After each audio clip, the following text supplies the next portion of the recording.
Hey guys, Madame Ram, starring Toni Collette, tells the dramatized true story of Georgia Frontier, a former entertainer turned owner and heavy hitter in the boys' club that is the NFL. After her husband's mysterious death, she shocks everyone by inheriting the LA Rams and taking the reins of a major sports franchise. Relying on her wit and astrological charts to make decisions, she turns the NFL on its head and to this day remains one of the most beloved, despised, and controversial figures in modern sports. You guys, I started listening to this and I am absolutely hooked. The twists and turns, I didn't see any of them coming, and I have so many questions. I cannot wait to continue to tune in. The woman who went from singer to NFL owner, defying expectations and shaking up the world of professional football.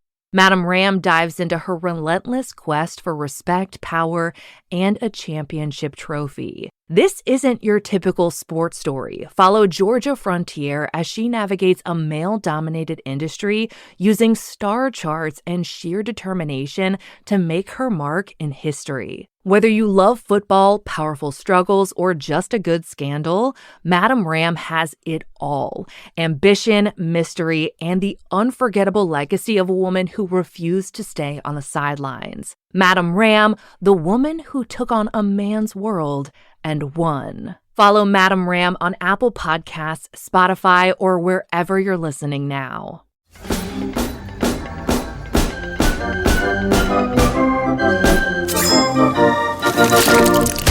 Holy shit!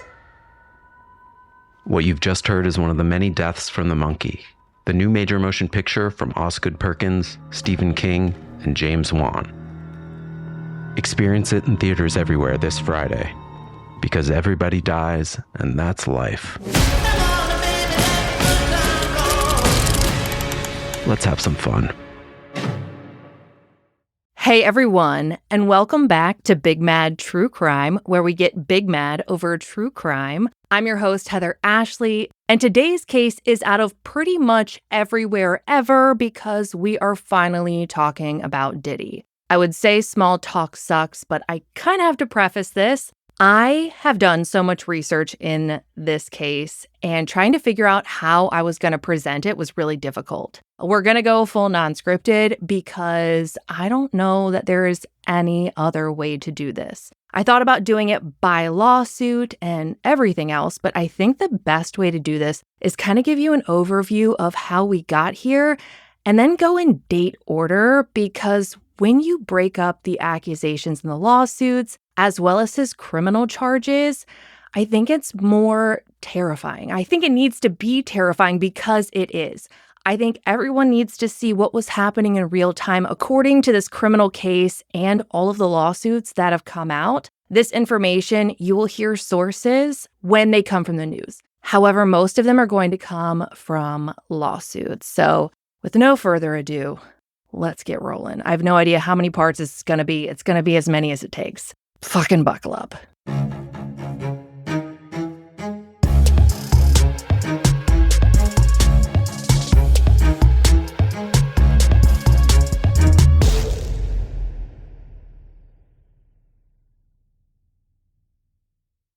Okay, so Diddy is Sean John Combs. He's gone by Sean Combs, Puff Daddy, P. Diddy, Diddy, PD, Love, Brother Love. Literally, he has more names than anyone on the entire planet because, I don't know, maybe he has to change his name to feel like a new person and pretend the previous years of his life didn't exist. But they very much did. And so many people have come forward to talk about what happened during those periods. He has Bad Boy Entertainment, Combs Enterprises, Combs Global, you name it, he's done it, whether it is production, whether it is rapping, poorly, honestly, though. I've had to look at so many Diddy lyrics over the last couple of months during this research, and I have no idea why he was so loved. Maybe he's some kind of magical producer. I guess I don't really get it. But he cannot write lyrics for anything, my friends. It is the most embarrassing rap lyrics you have ever seen. And I like to consider myself a little bit of a rap connoisseur. Okay? Love it. Love it. And I think that there's a reason that not many of us can think of one single Diddy rap outside of him knocking off Sting and releasing the memorial song for Biggie, which is a whole discussion we can talk about later. So anywho, crap tons of businesses, from music to fucking perfume, cologne, whatever, shitty clothes that were popular for like a second in the late 90s or something. I think we all had friends in like the 4th grade, maybe the 6th, I don't know, who had like Sean John jackets and Sean John jeans. It was short-lived. Nobody really cared. Nonetheless, he has a crap ton of money. So much fucking money. Oh, he's also done a bunch of brand deals or whatever with alcohol like Ciroc. Ugh. Anywho, that's important because a lot of these lawsuits will name his companies in them as defendants. So, with no further ado, he has been charged with a lot of things. Some of the accusations in the criminal complaint and then in all of the lawsuits that have come before and after include threats, coercion, threats of retaliation against witnesses, luring female victims into Diddy's orbit under the pretense of a romantic relationship with him. And I think that's where we have to pause for a second to have a little bit more context here. This is not just about Diddy.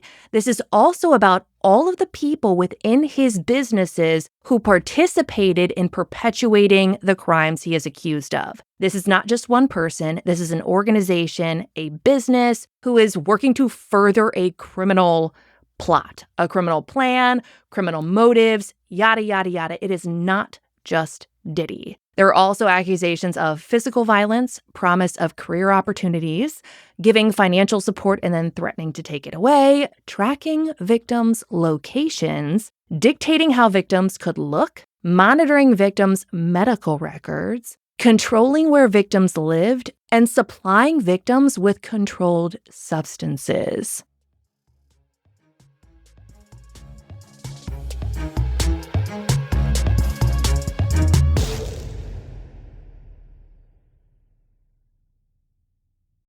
Did you know that parents rank financial literacy as the #1 most difficult life skill to teach? Meet Greenlight, the debit card and money app for families. With Greenlight, you can send money to kids quickly, set up chores, automate allowance, and keep an eye on your kids' spending with real-time notifications. Kids learn to earn, save, and spend wisely, and parents can rest easy knowing their kids are learning about money with guardrails in place. Try Greenlight risk-free today at greenlight.com/Spotify.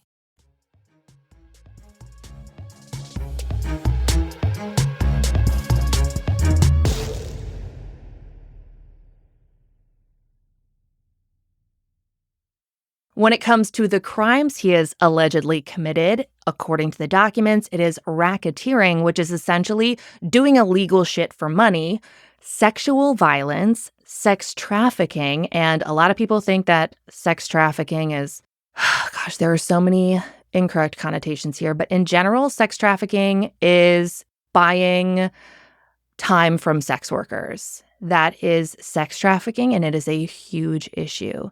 He's also accused of forced labor, kidnapping, arson, which when we talk about that, it's fucking wild, bribery, obstruction, interstate transportation for purposes of prostitution. And I know a lot of people do not like the word prostitution, but it is a legal term here, and that is why we are using it. It goes on to list coercion and enticement to participate in prostitution and narcotics distribution.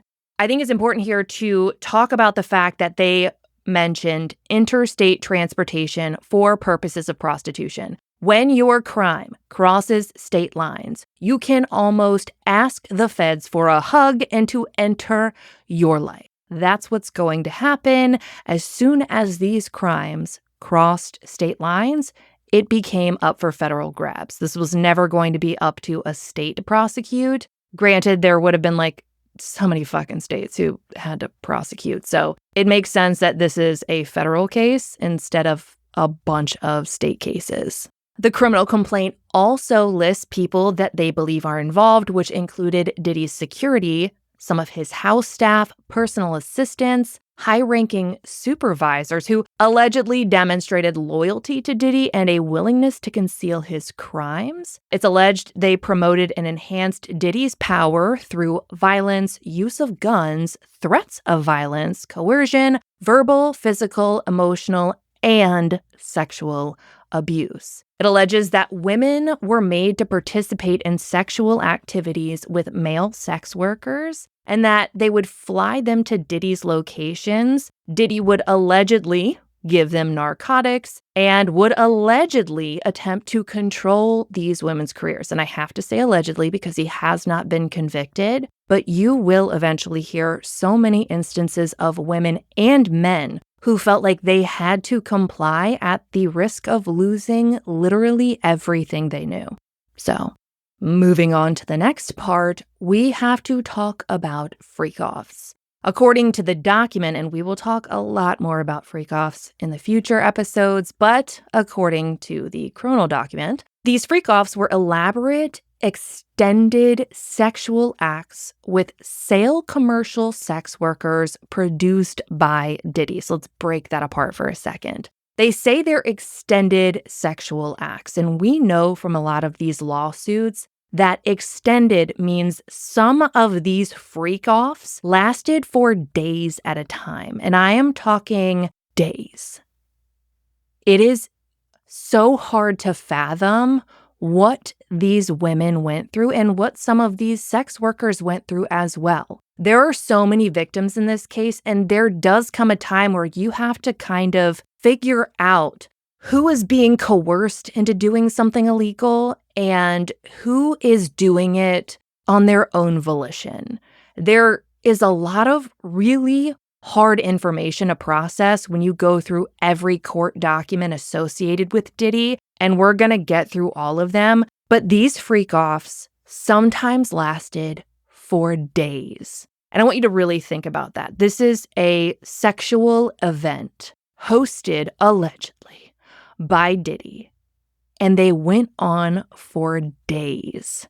The criminal complaint alleges that to keep participants obedient and compliant, Diddy would allegedly distribute controlled substances to them. It is alleged that he masturbated often during these freak-offs and often recorded them, though his victims didn't always know they were being recorded. Again, we're going to pause here and talk about the implications from this. The people Diddy knows, a lot of them are very well-known people. We know that he had these elaborate white parties, these elaborate after parties for award shows. His birthday parties were fucking insane. And so who he knows are massive names. And while I cannot make any accusations here, I think we all need to acknowledge the power someone would hold over a lot if they had recordings of people doing things that maybe they should not have been doing. Engaging in days-long freak-offs. What do we think he was doing with these videos? Do we think it's possible that the videos were taken, allegedly, considering the opportunity to use them as leverage for you fill in the blank? What could have been the reason? Certainly it could have been for personal pleasure, I guess, if you're a really sick fuck, but also what other purpose would they serve? And I think that when we consider how no one said anything for the longest time, maybe we consider what is on those videos and what everyone stood to lose. There is no excuse for anyone who participated in this for fun. But for those who did not participate in this for fun, imagine Diddy having a video of it and what he could do with that video. Because do you think he had these videos to make himself look bad? Do we think that's why he did it? And these freak-offs were days long. So do we think he's sitting back and watching them for days at a time over and over, taking videos constantly during these freak-offs? Or did they serve another purpose to further his gain? I don't know, but I have a feeling we're going to find out. The criminal complaint form also states that Diddy and his enterprise allegedly arranged for interstate, which we already talked about, but also international travel for people directed to be involved in said freak-off. So now we're not just talking about crossing state lines and inviting the feds into your life. We are crossing borders, international. Let that sink in. This is not small. This is massive. This is not even just in our country. This is international. These freak-offs were intense, incessant, and insufferable. According to this criminal complaint form, once they were over, it is alleged that Diddy and those allegedly involved would sometimes get IV fluids just to be able to recover from the physical exertion of days-long freak-offs and alleged drug use. IV fluids. And what does that mean? That means that someone in this circle not only had access to IV fluids, but had the training to be able to insert a needle into someone's arm or wherever the fuck else and administer those fluids. Does that mean that there is someone with medical training involved in this? Or does it possibly mean that they were able to get medical supplies and then administer them with no medical training? And does that constitute as more trauma? Because to me, it certainly feels like it does. Moving through this criminal complaint form, it is alleged that during these freak-offs, Diddy would kick, hit, and drag, sometimes by the hair, the people involved in these freak-offs. He also allegedly threw items at his victims. Sometimes these injuries took days or even weeks to recover from. Think about the injury you would need to sustain in order for you to have to heal for days or weeks, and then find anyone on this planet who thinks that these freak-offs were not completely predatory. You will hear about a lot of people who had alleged experiences at these freak-offs and how traumatizing they were to them. However, according to this criminal complaint, if people resisted participating, Diddy would allegedly threaten their livelihood and careers. Victims feared for their job security and their reputation if they didn't comply with what he wanted, and they were also in fear of physical violence. After participating in these freak-offs, the videos that we talked about were allegedly used as collateral to keep them quiet. We just talked about why he might want to keep these videos of days-long freak-offs, where it is clear, in my opinion, people were getting heinously injured. But because they were recorded without their knowledge, they were then essentially coerced into silence under the fear of this all-powerful mogul having videos of them that he convinced his victims would ruin their entire lives, everything they had worked for. A lot of these people had family, maybe even children, careers they had worked for, homes they owned. All of those things require a paycheck. It requires a paycheck to eat. It requires a paycheck to buy your children clothes. It requires a paycheck to have a home and a car. And everything they worked for, they were in fear of losing, not only for themselves, but also for the people that they loved. According to this criminal complaint form, Diddy and his employees would often carry or brandish guns to intimidate or threaten victims or witnesses. And you're going to hear some horrifying accounts of what these alleged victims have alleged in their lawsuits. Again, I have to use the word allege.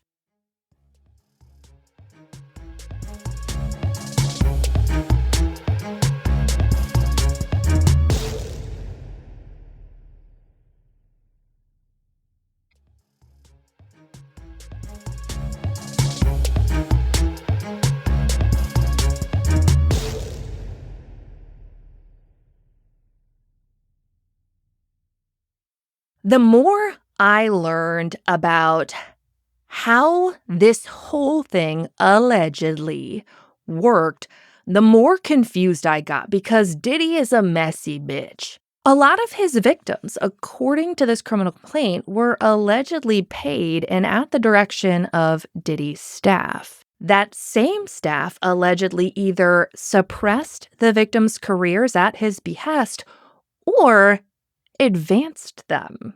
The staff is also allegedly who would acquire the controlled substances used to keep the victims of these freak-offs compliant, and the staff allegedly witnessed Diddy being violent towards the victims and did not intervene. Can you imagine the horror of walking into something that you thought was going to be either a normal conversation, a dinner maybe, an after party that you were randomly invited to, or an after party that you were so excited to go to because it is the after party of a music mogul. Maybe it's just a birthday party. Maybe it's a white party. Nonetheless, you walk into that assuming that this is your chance, that all the stars aligned, and for some reason, this is happening to you and this is your moment. Someone rich, someone famous, and someone with a lot of power has invited you to be in their space, in the realm in which you want to have a career. That's where you want to go. And you believe all that the media has put out about this person, that they are kind, maybe they have a temper, but they're just quirky. But you walk into that and you realize that you're in a violent, dangerous situation and you need to get the fuck out. But all of a sudden, after maybe one drink, you don't feel that good. So many victims, alleged victims, reported feeling groggy and dizzy, some even losing consciousness, and being directed to bedrooms to go lay down and recover, only to have someone come into that bedroom. You know with your entire being that you need to get out of there, but your body will not let you. And there are people watching this. You are looking into the eyes of people, silently begging them to save you, and no one does. Imagine the horror and imagine the message that sends to these victims. Not only are you alone here, there are people who know about it. There are people who should be stepping in because you're a normal fucking person who, if you saw somebody going through this shit, you would drop everything and fight the fucking world to save this victim. But in this situation, the victim is you. You're surrounded by people who are looking you in the eyes, and not fucking one of them is carrying you the fuck out of here. This is the torture these people allegedly endured. I can't. There are no words. There are no words. The people who allegedly sat by and did nothing helped to ensure that the victims could not leave the hotels, could not leave the homes where the abuse was happening to them, and would also help contact and locate the victims who did attempt to flee. And I can think of one lawsuit right now that will stun everyone. And this is exactly what happened. Actually, I can think of a couple. Nevertheless, there are no words, but there are going to be so many in this series regarding how fucked up all of this is. And now that you know the basis of the criminal investigation and the criminal charges, now it's time to just start going through the timeline. So, according to several sources online, Diddy was born in Harlem in 1969. According to People magazine, in 1972, Diddy's dad was killed at only 33 years old. His name was Melvin Combs, and according to Rolling Stone, he was a drug dealer that worked for a kingpin in Harlem. They also state that following his dad's death, Diddy went to an all-boys Catholic school in Mount Vernon and played football there. While he might have left the city, he was still enthralled with it. There was something magnetic about the city where Diddy felt like if he wasn't in it, he wasn't in the right place. So, according to Rolling Stone, he would take the train back in and involve himself in the hip hop scene that was starting to emerge. In the fall of 1987, Diddy went off to Howard University where he studied business, but he dropped out before he finished his sophomore year. After dropping out, he started working at Uptown Records. Now, that's according to People, but there's also a couple of sources that state that he was working as an intern at Uptown Records, and he realized that he wanted to pursue that more fiercely. So instead of continuing college and getting his degree, he dropped out and then started working at Uptown Records because he felt like that's where he was going to shine. He could follow his career now, not wait for a degree, yada, yada, yada. The rest is history. According to Rolling Stone, it was actually Heavy D that wound up getting him his internship at Uptown Records. I guess they lived near each other at the time, and he just badgered Heavy D over and over again until he gave Diddy this internship. According to Rolling Stone, for the short period of time that he was at Howard University, Diddy was known for his wild parties. This isn't something that just came with him being a celebrity. This was something he was known for way before. He was actually still called Puff or Puffy back then, which was apparently a nickname he got as a child due to his temper. He would huff and puff and blow fucking everyone's house down. And he was, I guess, for whatever reason, really proud of that and was like, I should go by Puff all the time. Anywho, one woman told Rolling Stone that Diddy had a girlfriend while he was at Howard and things were really fucking weird. Almost from the get, people got the ick from Diddy. There was something that attracted people to him, but there was also something that terrified people. They wanted to be in his circle, but they never wanted to get on his bad side, but you also never seemed to know when that might shift. Now, this woman talked to Rolling Stone and she said, after some time of dating, he started tapping on the window of his girlfriend's classes to try and get her to ditch. And eventually the girlfriend started tensing up whenever Diddy would come around and do that. She said that one night, Diddy showed up to the girlfriend's dorm and just started screaming at her. Things escalated and women were allegedly seen running up and down the halls, trying to tell anyone who would listen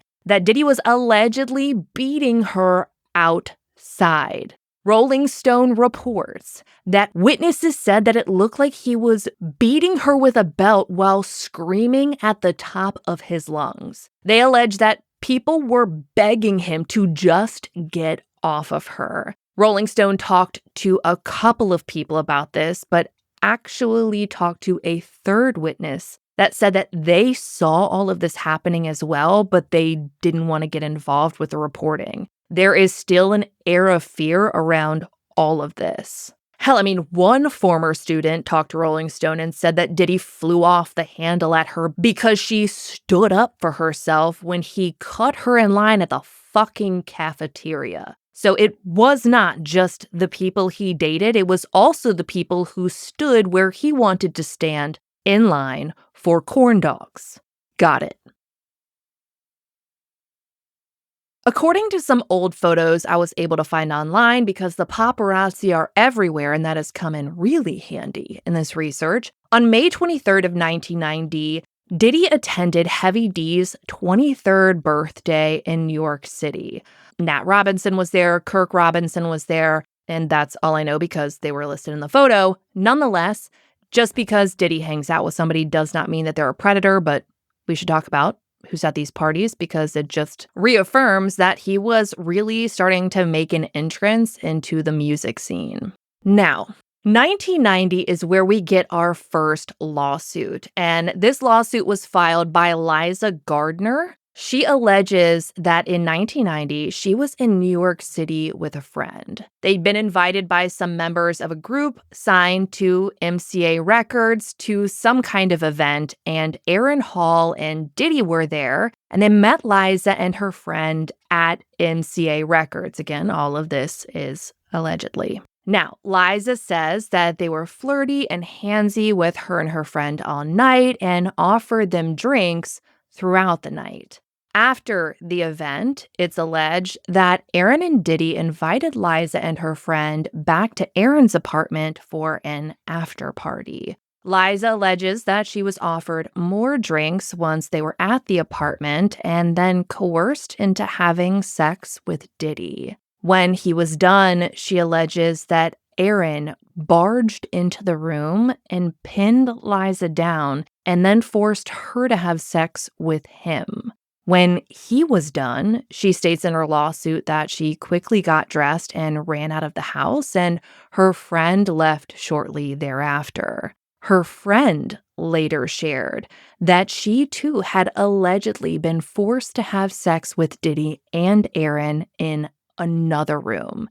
It is believed by them and alleged in this lawsuit that Diddy and Aaron switched rooms, assaulting the women individually. A couple of days after this alleged assault, Diddy allegedly showed up at Liza's home where she was studying with her friend, and he was pissed. She states in her lawsuit that he choked Liza herself until she passed out and wanted to know where her friend was because he was allegedly worried that she would tell someone about what happened. And according to Liza, she did tell her close friends and family about the trauma she allegedly endured. And this is not only horrifying, but it's interesting the reaction that Diddy had. It is alleged that Diddy and his buddy Aaron sexually assaulted Liza and her friend. That's what is alleged in this lawsuit. And they both individually left, one after the other pretty much, and both wound up sharing with the other what had happened to them. And it took days.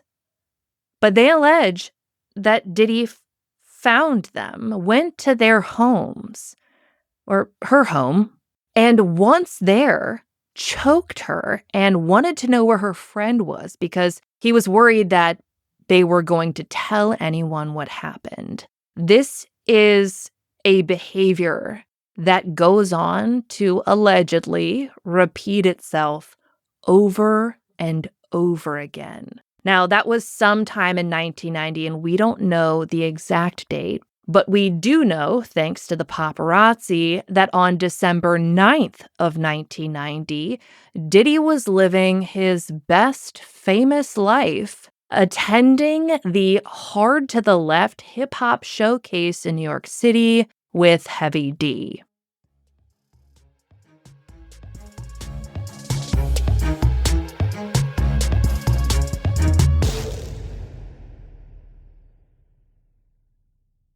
Your old or broken phone can let you down, but at Verizon, trade in any old phone from our top brands and get iPhone 16 Pro with Apple Intelligence with a new line on My Plan and iPad and Apple Watch Series 10. After all, you don't want your old phone to die on you when you're lost. Perfect. Or for your broken phone to glitch at the worst possible time. Hey, can I get your number? Oh. Trade in your old phone for a brand new iPhone 16 Pro, iPad, and Apple Watch. Visit Verizon.com today. Additional terms apply. Service plan required for Apple Watch and iPad.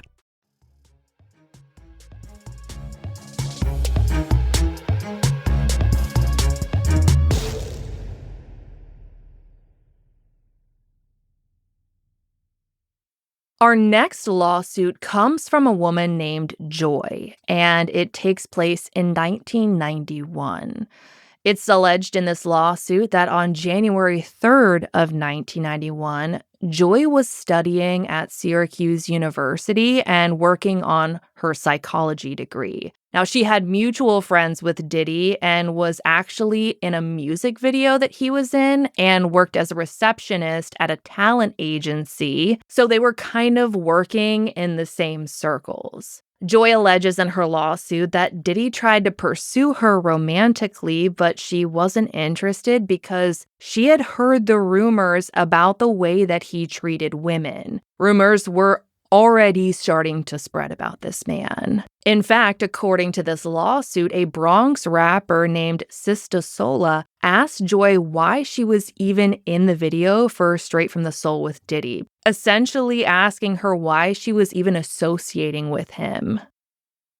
According to this lawsuit, on January 3rd, 1991, while Joy was on a holiday break, she reluctantly agreed to go to an early dinner kind of get-together with Diddy at the Wells restaurant in Harlem, where she actually worked as a server. She was familiar with the restaurant, she knew the staff, and she says that she didn't want to be alone with Diddy. So this was her kind of safe place to allegedly give Diddy a little bit of the attention he was reportedly seeking from her, and also be in a place where she didn't feel like she could be harmed. She was surrounded by people she knew and who cared about her. Joy says in her lawsuit that the dinner honestly went pretty well, and she got more comfortable with Diddy as the night went on. They ate and they drank, but it was in a public place. And then she got up to use the bathroom. She mentions in her lawsuit that she left her drink unattended at this point. After the dinner ended, Joy alleges in this lawsuit that Diddy really pushed for her to stay with him, to hang out with him. Don't let the night end. Let's go do some stuff around the city. So, because the night had gone surprisingly well, she expected it to be terrible, but it wasn't. She got in the car, and then he allegedly asked her if she wanted some of the blunt he had. She declined, but says that he insisted he wanted her to roll with him. He allegedly promised to have her home early enough so she could be back in time to study, and she says that she reluctantly took a hit, but then everything after that is a little bit foggy. Joy had no idea that Diddy had allegedly drugged her during their dinner. She says that she couldn't walk or even stand on her own. She alleges in this lawsuit that Diddy then drove her to a studio where she couldn't even get out of the car because her legs felt like rubber. Seemingly because she couldn't even get out of the studio, Joy alleges that Diddy then took her to where he was staying, and it appeared it was where he was living, but she remembers in this kind of foggy haze that he actually rang the doorbell, and that stuck out in her brain because why would someone ring the doorbell at their own home? She alleges in the lawsuit that someone they had both met opened the door, and then Diddy sexually assaulted her while she was unable to fend him off. The following day, Joy states in her lawsuit that her vaginal area was hurting, and she was honestly just too embarrassed to go to the hospital or the police. And I think there are going to be a lot of people, unfortunately, who wonder why no one came forward until now.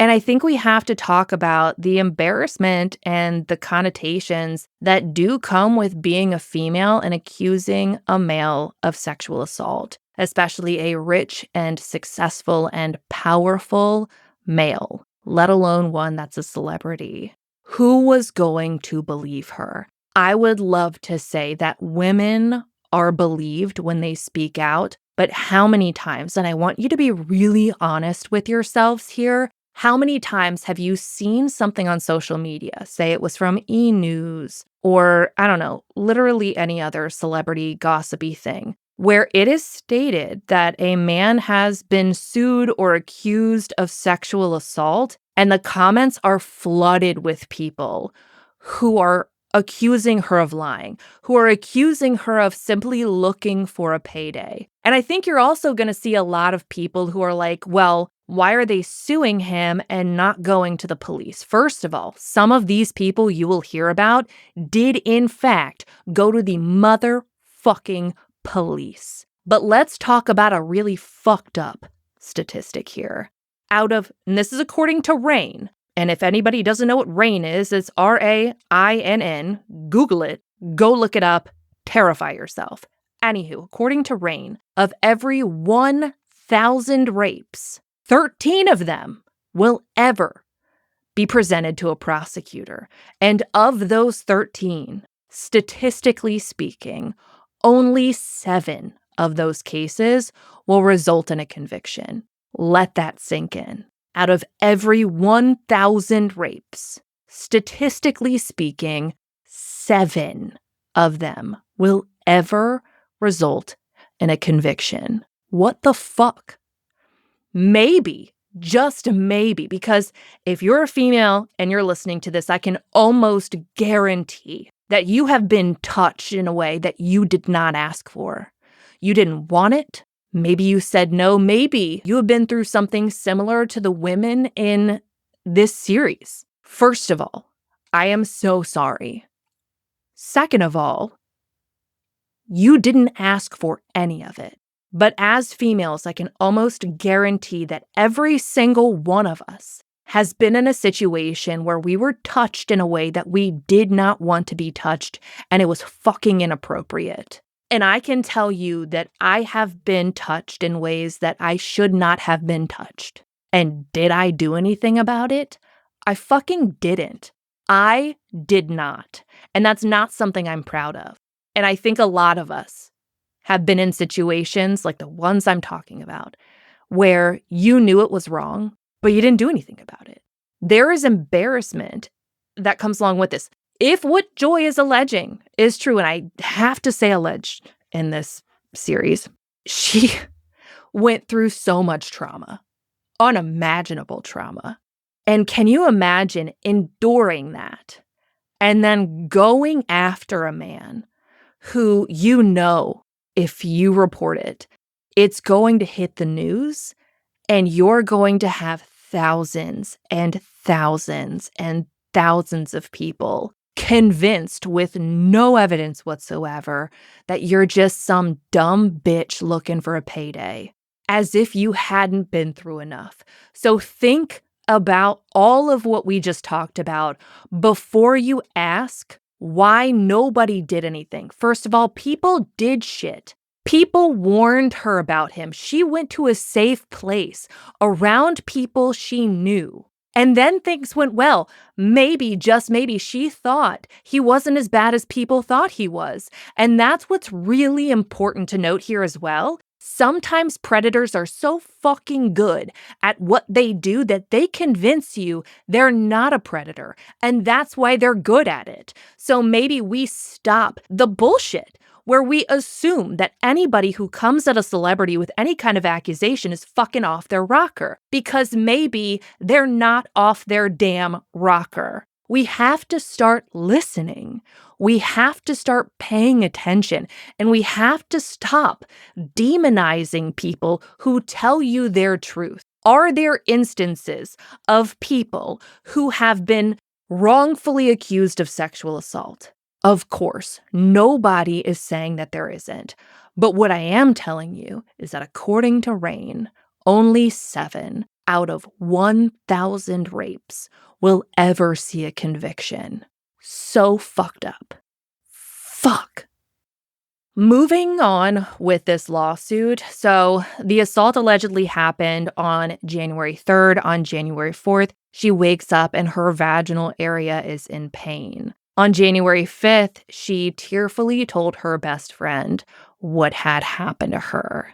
And days after the alleged assault, found out that Diddy had actually recorded it and showed it to people. How does she know this? Well, in her lawsuit, she states that a man named Devontae Swing, who is a former member of the R&B group Jodeci, told her that he had seen it. He said that Diddy had shown it to him and others while they were at the studio, and Devontae told Joy that he actually wanted to speak up against Diddy, but he was allegedly scared that the group would lose their record deal. Joy did go back to college after her assault, but had to be admitted to the hospital for severe depression. I mean, her mom had to convince her to go to the ER because she was in such a dark place, and eventually dropped out of college. And I think this is important to have a little sidebar about as well. All too often, when women are sent to the hospital for mental health reasons, anything they say later is viewed as the ramblings of a crazy woman. You are not crazy for seeking the help that you need. And I am so glad for Joy that she had her mom in her life that was willing to do the hard thing and tell her that she needed to go to the hospital and be admitted, because there again is so many stigmas when it comes to mental health treatment, especially when you get to a hospital level. That is inpatient treatment. And I mean, there are songs and jokes or whatever about being admitted for mental health treatment, and it's not a joke. It is someone doing the hard, responsible thing and getting the help that they desperately need. And who the fuck, if what she is alleging in her lawsuit is true, who the fuck wouldn't need that? Everyone would. And you're fucking delusional if you think they wouldn't. Joy did nothing but try and pacify a man who wanted her attention and believed him when he showed her for a brief moment in time that he wasn't the monster everyone warned him he was. Got allegedly assaulted, had to be admitted to a hospital to deal with the trauma, was too afraid to go to the police or anyone about it other than her friends and family, and was so traumatized that her entire future was absolutely, according to her, devastated.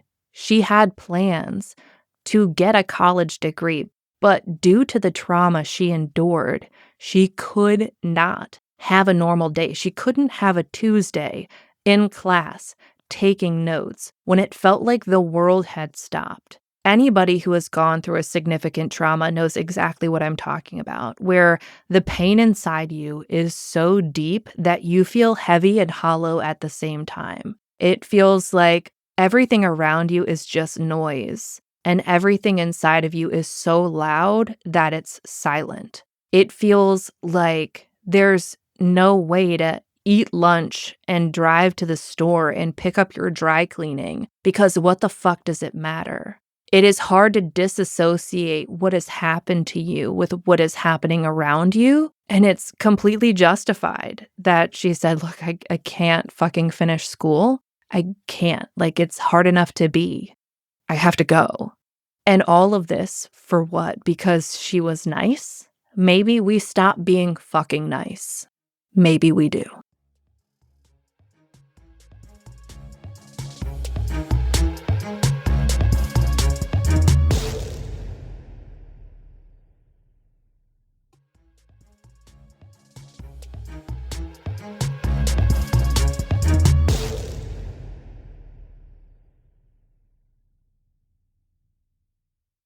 According to Joy's lawsuit, she did wind up filing police reports about her assault in New York and New Jersey and spoke to prosecutors. They allegedly told her, and I have not seen these police reports. They were not included in the lawsuit, but I am telling you about what the lawsuit alleges. It alleges that those she reported it to let her know that the assault would need to be corroborated by witnesses or other persons who had experienced similar assaults. And we wonder why only 7 out of every 1,000 rapes will ever end in a conviction.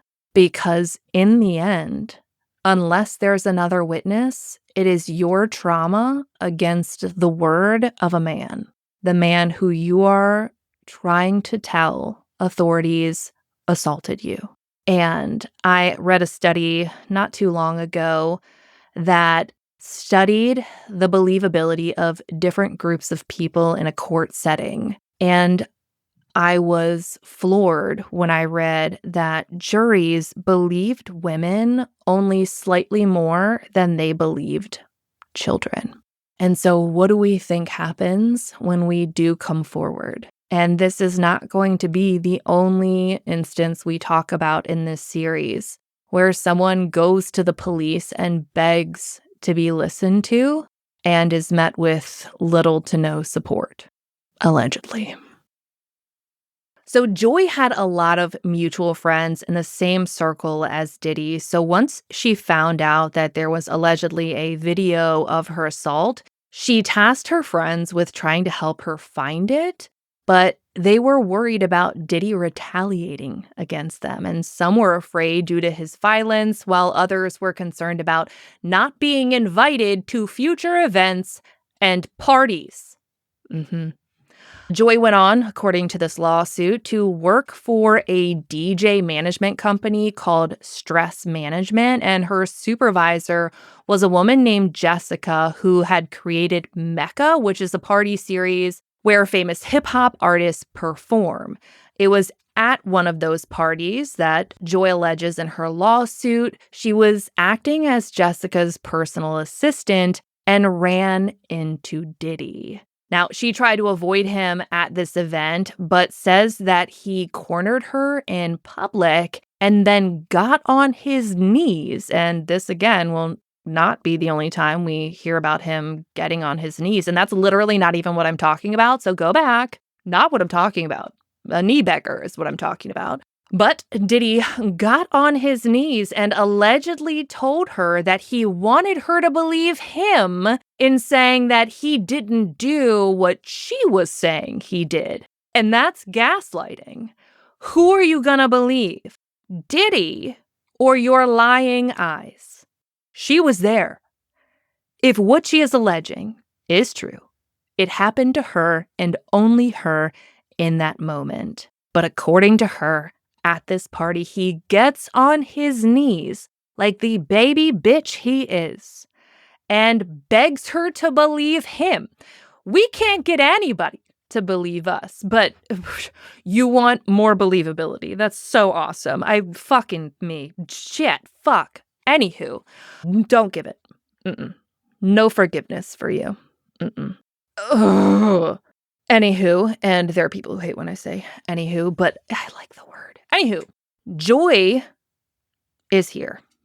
Diddy is there on his knees, allegedly. And it's at this point that Jessica sees what's going on and asks Diddy why he is begging for Joy's forgiveness. And in that moment, Joy simply tells her that Diddy had wronged her because she was honestly just worried about saying anything else. This is an important man, according to him, in the celeb sphere. And she was worried that if she spoke about it, what would that mean for her? What would that mean for her emotionally? What would that mean for her financially? What would that mean for her job? What would that mean for her career? What would that mean for her safety? So all she answered was that Diddy had wronged her when asked why he was begging on his knees. Following all of this, Joy tried to continue working in the music video world, but realized that she honestly just couldn't anymore because the more she worked, the more famous Diddy got. And nothing she was doing, as far as I can find, was fanning the flame of his fame.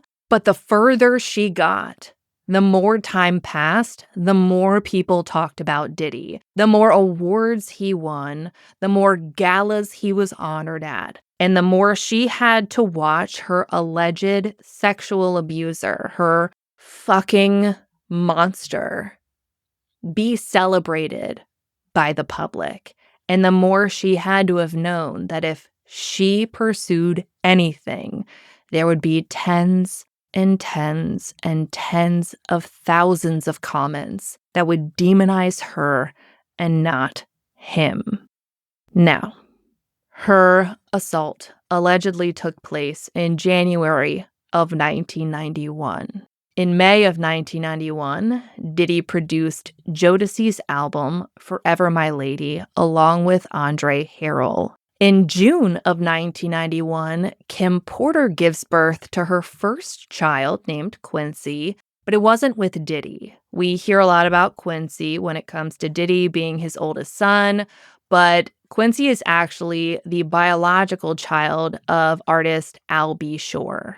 There are some issues within the relationship between father and son, Kim and Al, at the time, and eventually Kim and Diddy get together and he adopts Quincy. But in June of 1991, Quincy was the son of Al B. Shore and Kim Porter.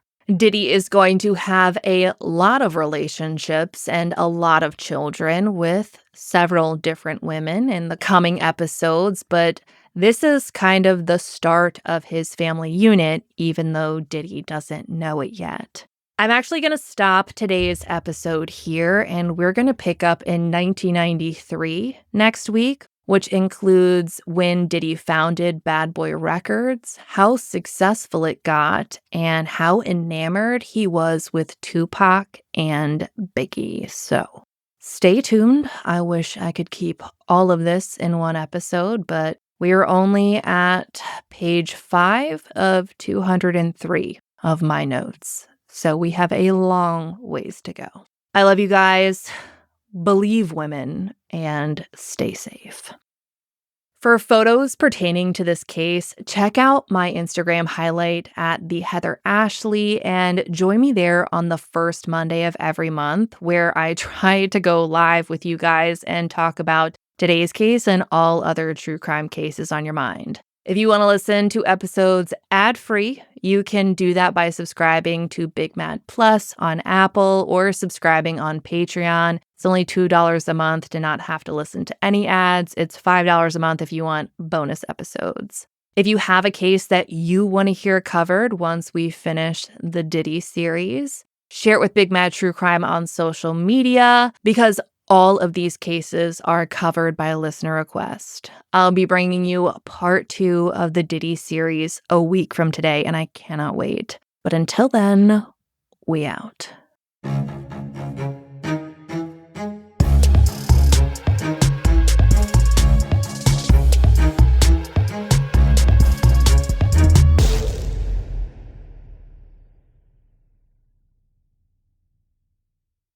Shit, I didn't get a fucking review from Kyle for me to do this. Anywho, thanks for you know what we can talk about? We can talk about all the support I've had on social media in the past fucking week. You guys are amazing. Your DMs are incredible.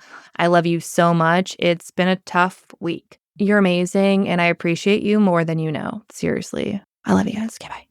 I would give you guys a hot take today, but I think the episode involved a lot of the hot takes, so it's hard to do those when they're live reads, unscripted, and going through notes. So, anywho, I love you guys, and I'll talk to you soon. Okay,